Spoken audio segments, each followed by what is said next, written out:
Good afternoon everyone and welcome to a new video on the channel. It is Saturday the 29th of January 2022 and today I am making a walking distance trip to the Monks Cross Megadome for York City versus Gateshead in the National League North.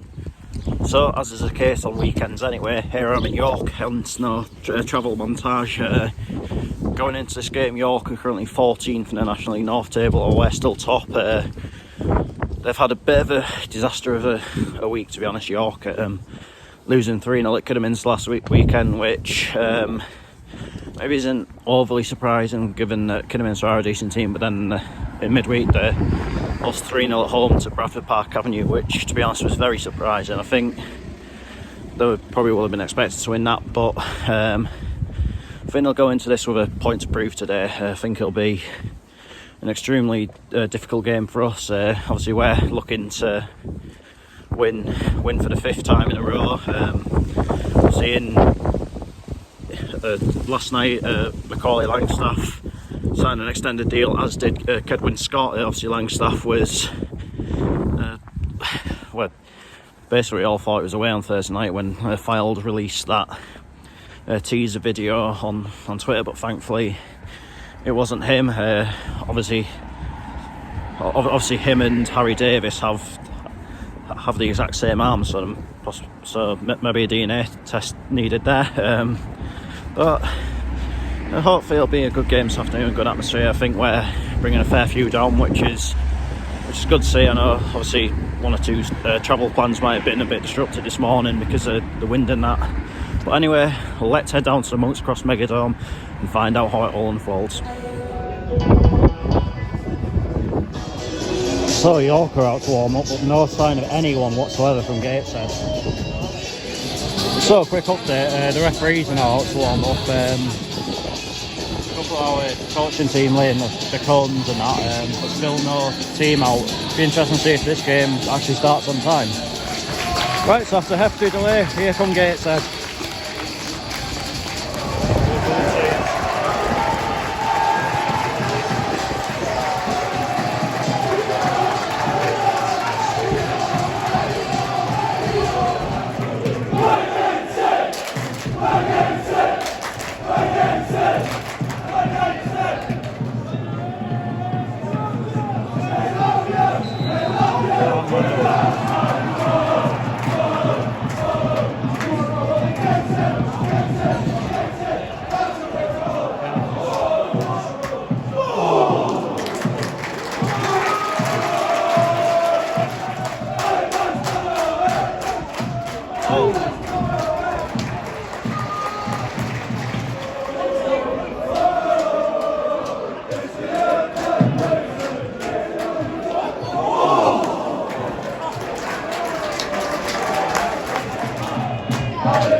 Alright, Greg.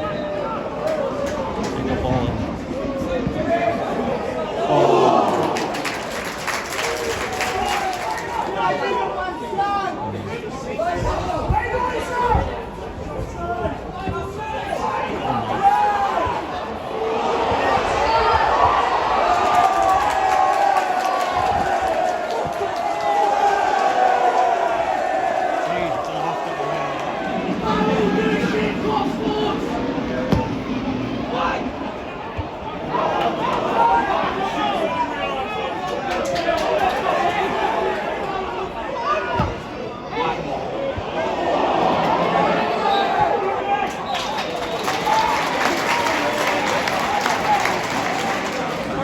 Half time, York City 0, Gateshead 0. I think that half time whistle came at a good time for us, to be honest.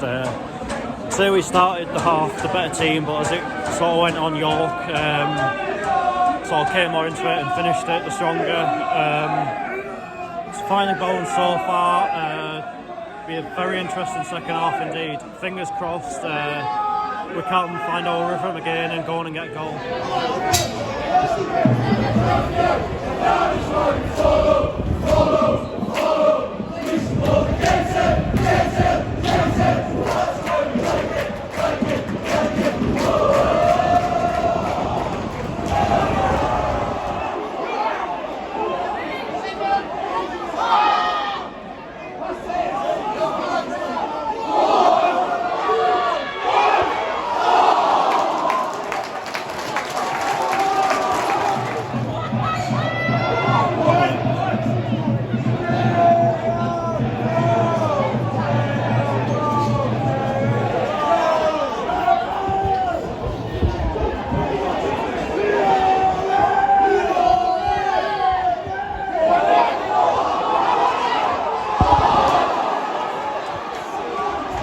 One of those days.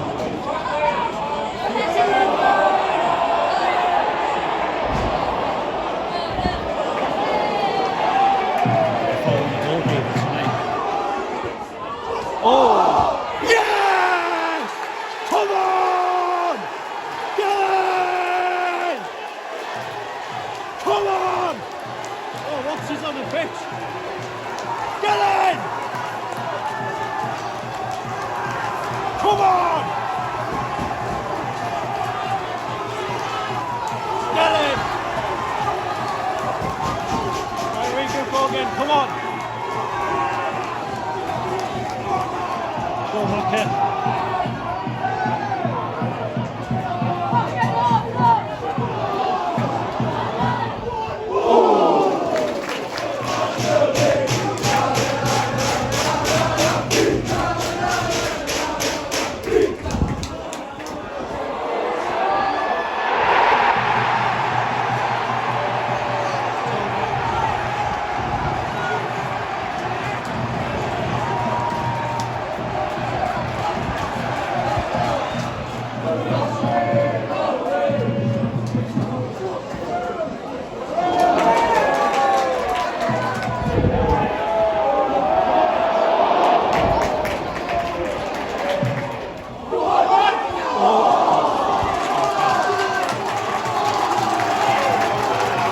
I was alright, I thought that was a goal kick, I thought it was pocket.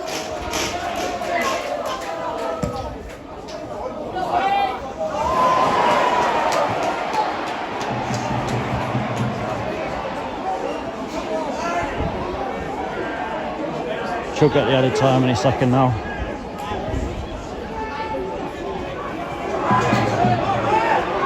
Three minutes. By the end of the second half, there'll be a minimum of 3.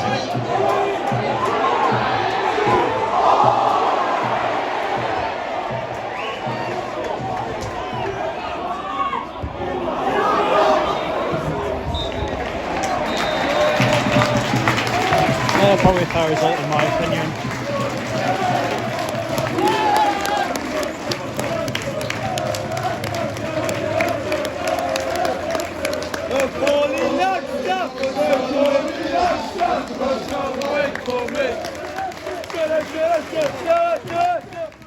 Full-time York City 1, Gateshead 1. I'd say on the day that was a fair result.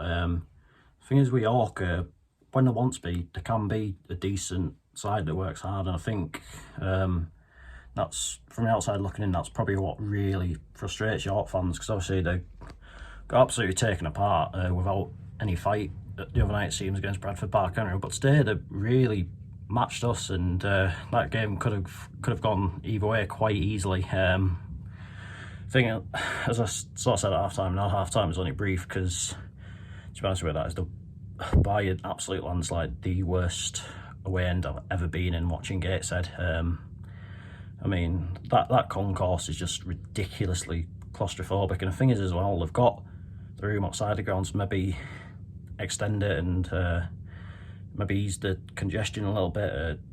Anyway, that's me having a Karen moment out of the way. But yeah, as I said at half-time, thought we started to get that first half the better team. Langstaff having a shot goal wide. Greg Ollie had a free kick which was well caught by Jameson. Then I think as the half sort of drew to a close, York were starting to get on top. I think Tinkler obviously having to clear one off the line. Magnay had to do the same earlier in the match. In the second half, it was a similar sort of story, really. I think both teams probably had an even amount of spells, really. So yeah, our best chance that second half before I scored was Gregory burned on and goal, but he put it wide. Eventually, as we were starting to apply some pressure, it paid off. It was a good save initially by Jameson from Blackett's shot, then Kedwin was there to follow up, but York responded quite well. We'll see Clayton Donaldson getting a bit of an untidy equaliser, but there you go. Then from there, for that sort of last 10 minutes, I think obviously York had a free kick which Chapman had to catch. Then in sort of the last minute, Jack Hunt had tried to take a shot on himself, but sort of scuffed it. I think if it had passed it, Keds or maybe Maka would have been in, but it wasn't to be. All same, you've got to sort of consider just how far we've come. The fact that we're coming away from an away game at York and we're somewhat disappointed with a draw. I'm not overly disappointed, but yeah, somewhat. But that's just it. The thing is, we just got to sort of take the positives, take the negatives, and sort of try to address everything in training. And next week, obviously, it's a huge game at home to Fylde. I mean, if we're winning that, could be absolutely monumental. We could be playing at a potentially a good time because they've really gone off the boil a bit, haven't they? Obviously, I know they lost to Curzon Ashton today. See if Brackley beat Chester during the week, we'll lose top spot. But to be honest with you, I'm not overly worried about that just now. We're still a pretty long way to go, isn't there? But yeah, anyway, that is that for this video. I'll be back on Tuesday night with the Riot Derby. It is Riot Corey Welfare versus Sunderland RCA. So looking forward to that one. Until then, take care and I'll see you later.